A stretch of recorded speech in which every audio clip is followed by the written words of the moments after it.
Good morning friends. Him update channel में आज की मुख्य खबरों के साथ आप सभी का स्वागत। पुलिस भर्ती पेपर लीक मामले में 6 माह बाद सीबीआई ने दर्ज की 2 एफआईआर।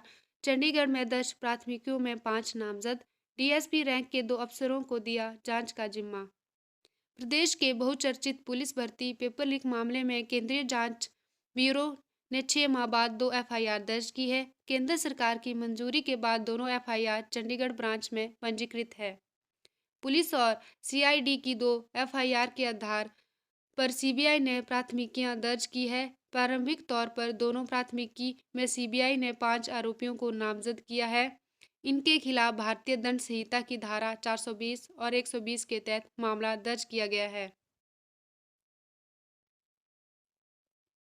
हिमाचल में एनटीटी करवाने वाले सभी शिक्षण संस्थानों की जांच शुरू। हिमाचल प्रदेश में नर्सरी टीचर ट्रेनिंग करवाने वाले सभी शिक्षण संस्थानों के खिलाफ जांच शुरू हो गई है। राज्य निजी शिक्षण संस्थान विनियामक आयोग ने इन संस्थानों के संबंध में फील्ड में ब्यौरा जुटाना शुरू कर दिया है। आयोग को शिकायतें मिली है कि national council for teacher education से मान्यता लिए बिना दर्जनों शिक्षण संस्थान नर्सरी टीचर ट्रेनिंग करवा रहे हैं। मतगणना के बाद 6 महीने तक सुरक्षित रहेंगी ईवीएम और वीवीपैट। चुनाव आयोग ने किसी भी कानूनी विवाद से बचने को दिए कड़े निर्देश। विधानसभा चुनाव में इस्तेमाल की गई इलेक्ट्रॉनिक वोटिंग मशीनें और वीवीपैट को मतगणना के बाद 6 माह तक सुरक्षित रखा जाएगा। चुनाव आयोग ने किसी भी प्रकार की कानूनी विवाद से बचने के लिए कड़े निर्देश दिए हैं। चुनाव आयोग ने शनिवार को अधिकारियों और कर्मचारियों को दूसरे दिन मतगणना का प्रशिक्षण देते हुए कहा कि मतगणना के बाद सभी प्रत्याशियों के एजेंटों से हस्ताक्षर करवाने अनिवार्य। आयोग चाहता है कि मतगणना के बाद किसी भी विवाद से बचा जा सके।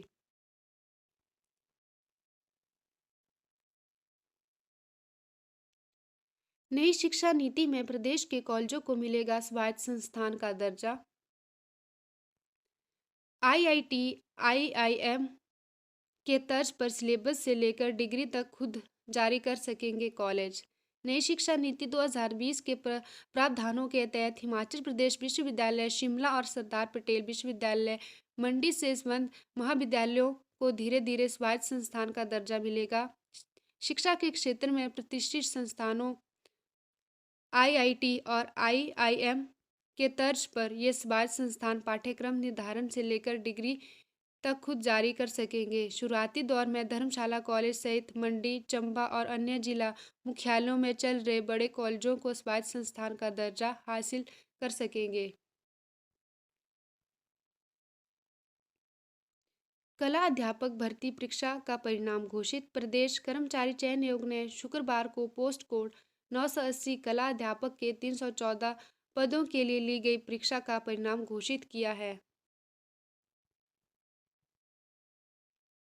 हिंद महासागर में चीनी गतिविधियों पर हमारी नज़र। नौसेना प्रमुख एडमिरल आर हरिकुमार ने कहा, हिंद महासागर में चीनी सैन्य और अनुसंधान जहाज़ों की सभी गतिविधियों पर नौसेना की कड़ी नज़र है।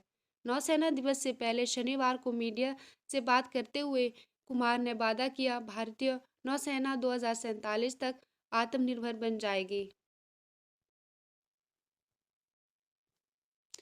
वन मंत्री पठानिया के सरकारी आवास में बनी नवग्रह वाटिका जांच बिठाई। हिमाचल के वन मंत्री राकेश पठानिया के शिमला स्थित सरकारी आवास में बनाई नवग्रह वाटिका पर जांच बिठाई गई है। उनके आवास परिसर में कोर एरिया के नियमों की धज्जियां उड़ाने और सरकारी फंड का दुरुपयोग करने की शिकायत हुई है। राष्ट्रीय स्वच्छ वायु कार्यक्रम में सुंदरनगर नालागढ़ देश भर में दूसरे तीसरे स्थान पर। सुंदरनगर को 25 लाख और नालागढ़ को 12.50 लाख की पुरस्कार राशि दी। केंद्रीय पर्यावरण वन और जलवायु परिवर्तन मंत्रालय ने राष्ट्रीय स्वच्छ वायु कार्यक्रम के तहत राष्ट्रीय स्तर पर राज्य के सुंदरनगर और नालागढ़ शहरों को दूसरे और तीसरे स्थान के लिए स्वच्छ वायु सर्वेक्षण 2022 पुरस्कार प्रदान किया है। मध्य प्रदेश का देवास पहले स्थान पर रहा। देश के 42 शहर थे मुकाबले में। ट्रेन चलाने के दोषियों ने मांगी जमानत, सरकार ने किया विरोध। गुजरात सरकार ने 2002 के गोधरा ट्रेन अग्निकांड के कुछ दोषियों की जमानत याचिका का सुप्रीम कोर्ट में विरोध किया है। राज्य सरकार ने कहा कि ये सिर्फ पत्थरबाज नहीं थे, बल्कि इनकी करतूत के कारण यात्री जलती बोगियों से निकल नहीं पाए। गूगल के सीईओ पिचाई ने ग्रहण किया पद्म भूषण, बोले भारत मेरा हिस्सा, कहा जहां भी जाते हैं भारतीय पहचान को लेकर जाते हैं। गूगल और अल्फाबेट के मुख्य कार्यकारी अधिकारी सुंदर पिचाई ने कहा कि वह खुद को हमेशा भारत से जुड़ा महसूस करते हैं। भारत मेरा सम्मान है और जहां कहीं भी जाते हैं अपनी भारतीय पहचान को साथ लेकर जाते हैं। उन्होंने यह बात भारत के तीसरे बड़े नागरिक सम्मान पद्म भूषण को सम्मानित किए जाने के अवसर में कही। उन्हें यह सम्मान कारोबार और उद्योग श्रेणी के तहत वर्ष 2022 के लिए प्रदान किया गया है।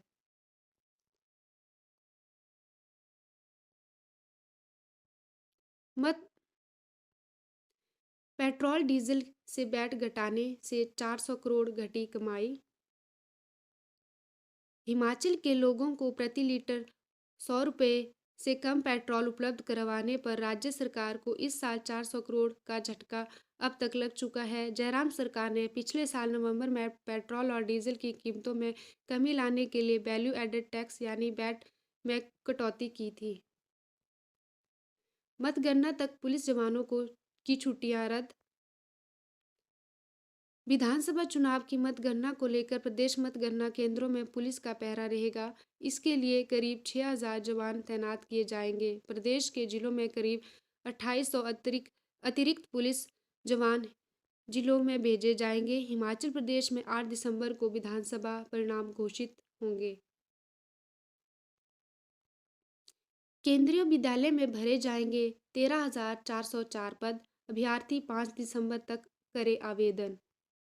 केंद्रीय विद्यालय संगठन के कुल 13,404 पदों पर भर्ती के लिए नोटिफिकेशन जारी किया है। ये भर्तियां केंद्रीय विद्यालय में primary teacher, trained graduate teacher और पोस्ट ग्रेजुएट टीचर के अलावा नॉन टीचिंग में की गए पदों के लिए जाएगी।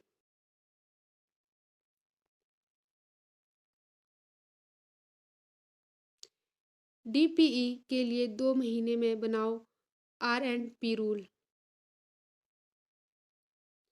हिमाचल प्रदेश हाईकोर्ट ने 11वीं और 12वीं कक्षाओं को पढ़ाने वाले शारीरिक शिक्षकों के लिए 2 माह के भीतर भर्ती व पदोन्नति नियम बनाने के आदेश दिए हैं। न्यायाधीश संदीप शर्मा ने हिमाचल प्रदेश स्कूल डीपीई संघ की याचिका को स्वीकारते हुए सरकार को यह आदेश जारी किया है। पुलिस थाना सुंदरनगर प्रदेश में अव्वल। एसपी मंडी ने प्रशस्ति पत्र देकर टीम को किया सम्मानित। पुलिस ने अपराध की रोकथाम, सक्रिय उपाय, ऑनलाइन शिकायत निष्पादन, असामाजिक तत्वों का ऑनलाइन रिकॉर्ड, एफआईआर और अन्य मानकों को आधार बनाकर प्रदेश के सभी थानों की रैंकिंग जारी की है। Crime and criminal tracking networking system के तहत कार्यकुशलता को लेकर जारी त्रैमासिक रैंकिंग में अन्य सभी जिलों को पिछाड़ते हुए मंडी जिला के पुलिस थाना सुंदरनगर को प्रदेश भर में पहला स्थान प्राप्त हुआ है। शिमला कंट्रोल रूम से चुनाव नतीजों की मॉनिटरिंग करेंगे मुख्यमंत्री। 8 दिसंबर को नहीं जाएंगे सराज। जीतने वाले निर्दलियों के अलावा अन्य विकल्पों पर कार्य योजना तैयार।